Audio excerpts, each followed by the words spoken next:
I'm Maggie. Welcome to Maggieville, USA.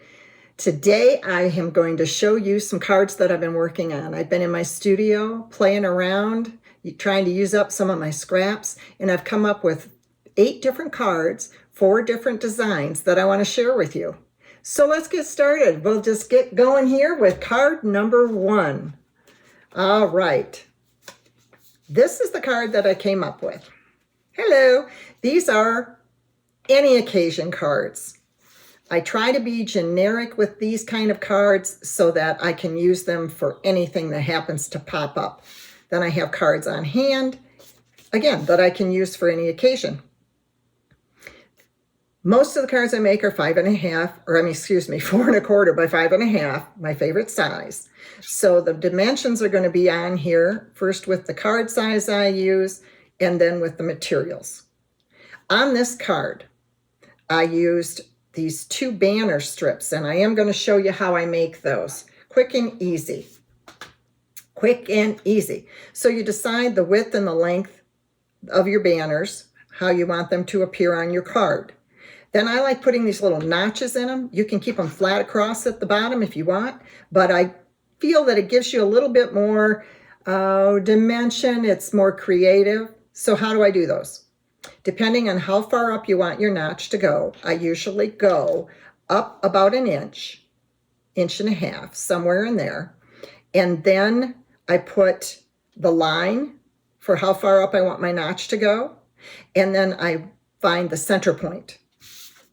And then all you do, this one's going to be a much more dramatic notch than that one. I just kind of want to show you the difference. You go from the corner to that center point, and then from this other corner to that center point. Take out your notch, and there you go. Now that's the difference. I like a more subtle notch, but here's a more dramatic notch. So just maybe take a piece of scrap paper and try it out and see which you like better for whatever your project is. Okay, so that just tells you how I do those banners. Your dimensions are right here. And keep in mind, I said 4 different designs, but 8 cards. This is the same basic design. Okay, can you say it's the same basic design? I just modified it a little bit. Hang on, I'm going to adjust my camera just a little bit here. I got to keep my eye on this camera because it's been giving me trouble lately. The difference with these 2 cards, same design. This card, I brought the printed paper all the way to the edges. This card, I matted. I have a solid piece behind with a printed piece on top. And there's the dimensions if you want to make either one of these cards.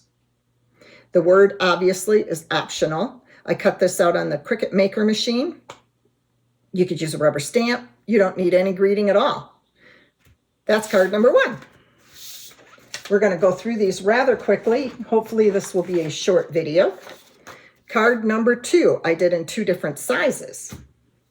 I started out with a 5 by 7, which isn't my normal size, but I wanted to try this design with a bigger card. I'm stretching myself, getting outside the box. So here's the dimensions for the 5 by 7 card. And if you want to make a 4 1/4 by 5 1/2 card, a little bit smaller, same design, excuse me, there's your dimensions for the smaller card. And what I did with the smaller card, I used the same exact size banners, but I used a little bit different flower sticker. And being the crazy person that I am, the creative person that I am, I like dimensions. So my stickers have dimension. They're dimensional stickers.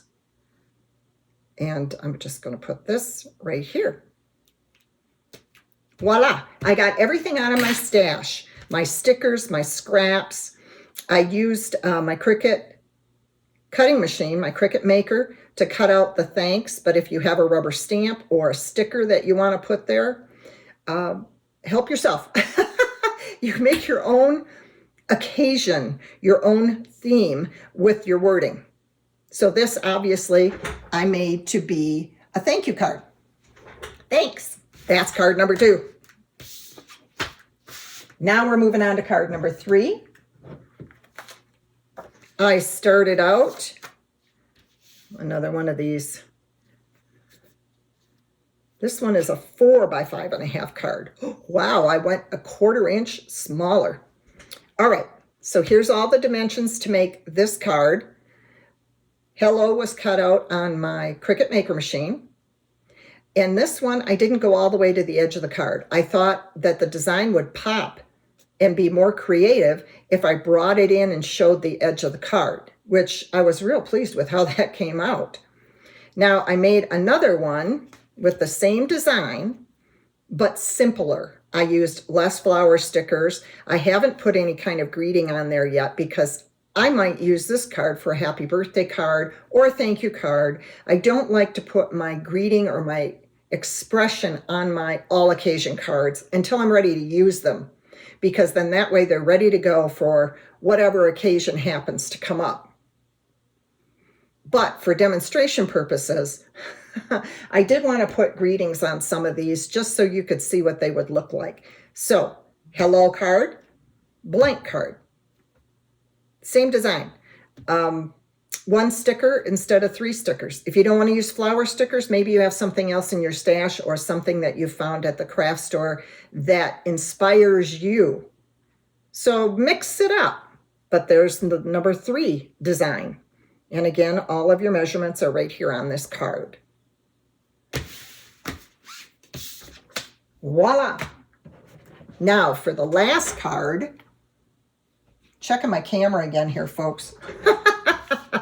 I've had some technical difficulties today. This is actually take 3, so I'm hoping I can get through this. Here's your dimensions for this card. This one was a little bit more difficult, but I had fun using up my scraps. I started out with looking for a really pretty printed paper that had a lot of different colors in it so that I could use up more of my scraps. On this one, here's the instructions. I covered the entire front of the card with a piece of colored cardstock. This is a 4 1/4 by 5.5. Then your coordinating strips, there's approximately 10 of them, and they range from 1 inch, excuse me, I can't even read. See, take 3. They range from an 1/8 inch thick to a 1/2 inch by 6. And I put them on an angle because it was more creative. I like being creative.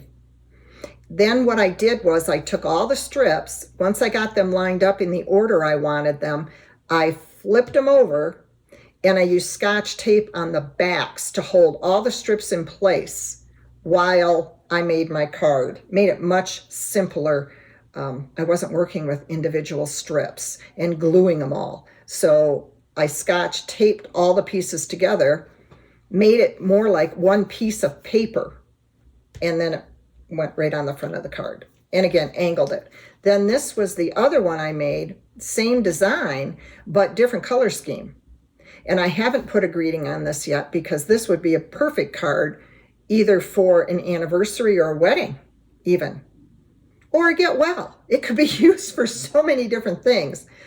Again, I wanted to show you what it would look like with a greeting on it, another rubber stamp I had, and just a generic card. And you don't even need to put anything on the front of your cards. The greeting that you'll put on the inside may be enough for what you want to say. There you go. So that is card number 4. We are done with our cards. And I just want to talk about our upcoming videos. We are working on Christmas in July. So hopefully I'm working to do mini sessions. I want to do cards. I want to do a video on cards. I want to do a video on bags and tags. And I want to do a video on a project. So that's what we're working on for Christmas in July. So look forward to that. I hope today's video inspired you to create some all-occasion cards to have on hand. People love to get snail mail. They love to get handmade cards. I hear it all the time from the people I send my cards to, and I so enjoy making them. So enjoy. Thank you for tuning in. And if you have any questions or comments, let us know. Other than that, we'll see you in the next video. Bye.